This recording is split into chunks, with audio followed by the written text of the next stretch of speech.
কেন জানেন? একটা রাস্তা পরপর দুবার শিলান্যাস, একবার করেছেন তৃণমূল বিধায়ক, এবার করলেন সাংসদ। একেবারে জমে ক্ষীর। দেখুন।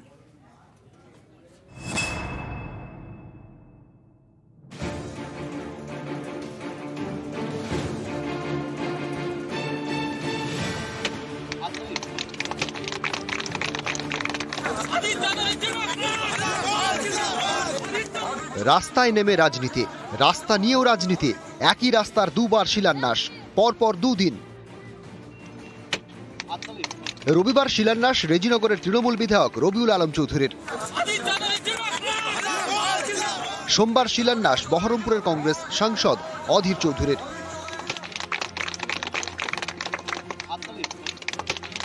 একই রাস্তায় জোড়া শিলান্যাসের এই ছবি দেখা গেল মুর্শিদাবাদের দাঁতপুরে। এই জায়গাটি বহরমপুর লোকসভা কেন্দ্র এবং রেজিনগর বিধানসভা কেন্দ্রের মধ্যে পড়ে। দাঁতপুরের মরাদিঘি থেকে অমরপুর পর্যন্ত রাস্তা বেহাল। দীর্ঘদিন ধরে পাকা রাস্তার দাবিতে সরব স্থানীয়রা রাস্তা তৈরির টাকা বরাদ্দ করেন বহরমপুরের কংগ্রেস সাংসদ অধীর রঞ্জন চৌধুরী। ঠিক হয় সোমবার তিনি শিলান্যাস করবেন, তার আগেই রবিবার এই রাস্তা শিলান্যাস করেন রেজিনগরের তৃণমূল বিধায়ক রবিউল আলম চৌধুরী। তার দাবি, পথশ্রী প্রকল্পে দাঁতপুরের এই রাস্তার জন্য টাকা বরাদ্দ হয়েছে। আমরা শুনতে পেলাম এখানকার মাননীয় সাংসদ অধীর রঞ্জন চৌধুরী তার তহবিল থেকে 8 লক্ষ টাকা দিয়েছেন। আমরা যেখানে 24,04,000 কত টাকা আমরা যেখানে বরাদ্দ করা হয়েছে, সেখানে 8 লক্ষ টাকা দিয়ে এই রাস্তাটা শুধু ঝাঁ ব্যাস করার চিন্তা ভাবনা নিয়েছেন। আমরা কিন্তু এই রাস্তাটায় পথশ্রীর মাধ্যমে আমরা ঝাঁ ব্যাস এবং ঢালাই করে দিয়ে সমস্ত রাস্তা তৈরি করতে চাই। এমপি ল্যাড থেকে সব হয়ে যাওয়ার পর কালকে হঠাৎ করে ওখানকার পঞ্চায়েত না কে আছে তারা বলছে না আমরা এটা করবো। কৃতিত্বের লড়াই, এখানে টেন্ডার বার হবে তবে তো কাজ হবে। কিছুই করেনি, কাগজপত্র কিছু নেই, জাস্ট এমপি ল্যাডের রাস্তাটা উদ্বোধন করতে যাচ্ছি, তাই ওদের মাথা ব্যথা। মুর্শিদাবাদের বিভিন্ন জায়গায় রাস্তা বেহাল, রাস্তার দাবিতে বিক্ষোভ, অবরোধ, অনেক কিছুই হচ্ছে। বেহাল রাস্তার কথা বারবার প্রশাসনকে জানানোর পরেও কোনো কাজ হচ্ছে না বলেও অভিযোগ উঠেছে। অথচ দাঁতপুরে একই রাস্তার দুবার শিলান্যাস।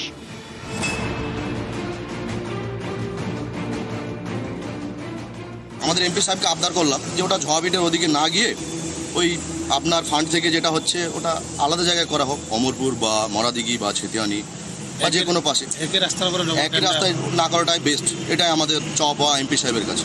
24 ঘন্টার মধ্যে একই রাস্তা শিলান্যাস করলেন বিধায়ক ও সাংসদ, আর যা নিয়ে শুরু হয়েছে রাজনৈতিক তরজা। কিন্তু গ্রামবাসীরা চাইছেন একই রাস্তার জন্য দুটো প্রকল্প নয়, যে অনেক কাঁচা রাস্তা আছে সেই সমস্ত রাস্তাতেও এই টাকা ব্যবহার করা হোক।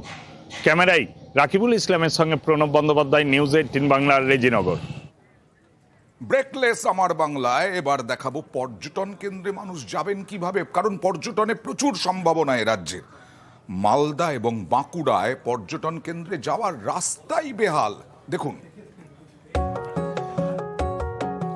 শীতের নরম রোদ গায়ে মেখে ঘুরতে বেরোনো, বিভিন্ন পর্যটন কেন্দ্র, পিকনিক স্পটে ভিড়, এই ঘুরতে যাওয়ার পথে দুর্ভোগ, যেমন মালদার আদিনায়। আদিনা মসজিদ এবং আদিনা ফরেস্ট, এখানে পিকনিক স্পটও রয়েছে। এই জায়গা পর্যটকদের কাছে চুম্বক, কিন্তু যেতে গেলে ভোগান্তির এক শেষ। মালদায় 34 নম্বর জাতীয় সড়কে আদিনা বাস স্ট্যান্ড, এখান থেকে আদিনা ফরেস্ট এবং ডিয়ার পার্ক প্রায় 2.5 কিলোমিটার রাস্তা। কোথাও উঠে গিয়েছে পিচ, বেরিয়ে এসেছে পাথর, তৈরি হয়েছে গর্ত। এই রাস্তায় গাড়ি চলে দুলে দুলে। রাস্তা এতটাই সরু যে দুটো গাড়ি পাশাপাশি যেতে পারে না। এই যে 1.5-2 মাস ধরে এখন যাবত লোক আসতেই থাকবে, কিন্তু রাস্তার অবস্থা প্রচন্ড খারাপ, কেউ আসতে পারে না ঠিক মতো। যাতায়াতের মানে একটা গাড়ি ঢুকে গেলে অপর সাইড দিয়ে আর গাড়ি যেতে পারে না, এইরকম অবস্থা। প্রথম কথা, রাস্তাটা কার সেটা একটু দেখে নিতে হবে। এছাড়াও ওরা দাবি নিয়ে এসেছিল, আমি বিষয়টা নিয়ে আমার পঞ্চায়েত সমিতি, জেলা পরিষদ এবং পিডব্লিউডির সঙ্গে কথা বলেছি, দুটোই পদক্ষেপ গ্রহণ করা হবে। বাঁকুড়ার গঙ্গাজল ঘাঁটি ব্লকের গাংদুয়া ড্যাম, জঙ্গলের মধ্যে নিরিবিলি পরিবেশ, শীতের সময় জমজমাট। কিন্তু এই ড্যাম দেখতে যাওয়ার পথে দুর্ভোগ। বাঁকুড়ার রানীগঞ্জের 60 নম্বর জাতীয় সড়ক, এখানকার কলেজ মোড় থেকে গাংদুয়া ড্যাম পর্যন্ত 2.5 কিলোমিটার রাস্তা পুরোটাই খানাখন্দে ভরা। অভিযোগ, গত 7 বছর এই রাস্তায় পিচই পড়েনি, তাই যাতায়াত করতে হয় ঝুঁকি নিয়ে। এত সুন্দর জল, কিভাবে চারদিকে এরকম জঙ্গল, এরকম একটা সুন্দর পরিবেশ সত্যি আমরা তো পাই না দুর্গাপুরে। একটাই প্রবলেম আমি দেখেছি, সেটা হচ্ছে রাস্তাটা। যে কলেজ মোড় থেকে যে ঢুকলাম রাস্তাটা সত্যিই খারাপ, এবং একটা বাস ঢুকে গেলে আর কি আর আমরা পেরোতে পারছি না। এটা অনেক 5-7 বছর আগে হয়েছিল, তো স্বাভাবিক তো ড্যামেজ হবেই। আমি রিপেয়ারিংয়ের জন্য দেখছি, জেলা পরিষদকে বলছি। ঝাড়গ্রামেও বেহাল রাস্তা। ঝাড়গ্রাম থেকে মানিকপাড়া 17 কিলোমিটার রাস্তা তৈরি হয়েছিল গত বছর। 1 বছর যেতে না যেতেই দফা রফা, জায়গায় জায়গায় পিচ উঠে গিয়েছে।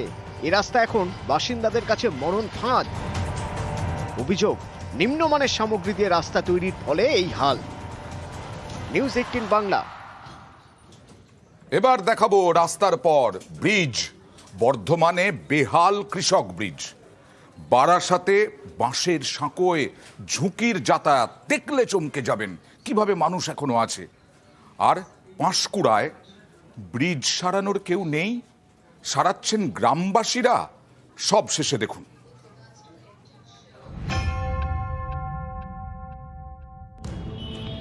বর্ধমানের কৃষক ব্রিজে মরণ ফাঁদ। 1977 সালে দামোদরের ওপর এই ব্রিজ তৈরি হয়।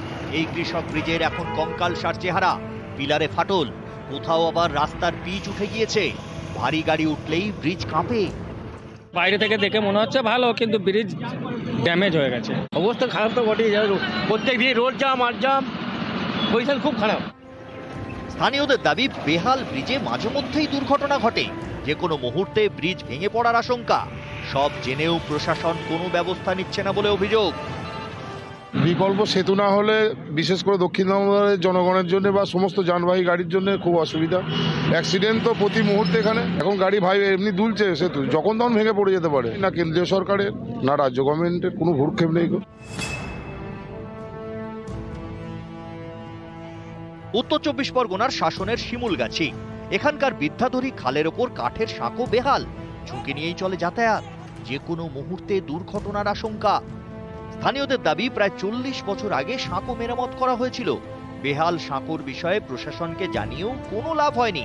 সাঁকো মেরামতের দাবিতে সোমবার টাকি রোড অবরোধ করে বিক্ষোভ দেখান গ্রামবাসীরা। প্রায় 1.5 ঘন্টা পরে পুলিশের আশ্বাসে অবরোধ ওঠে।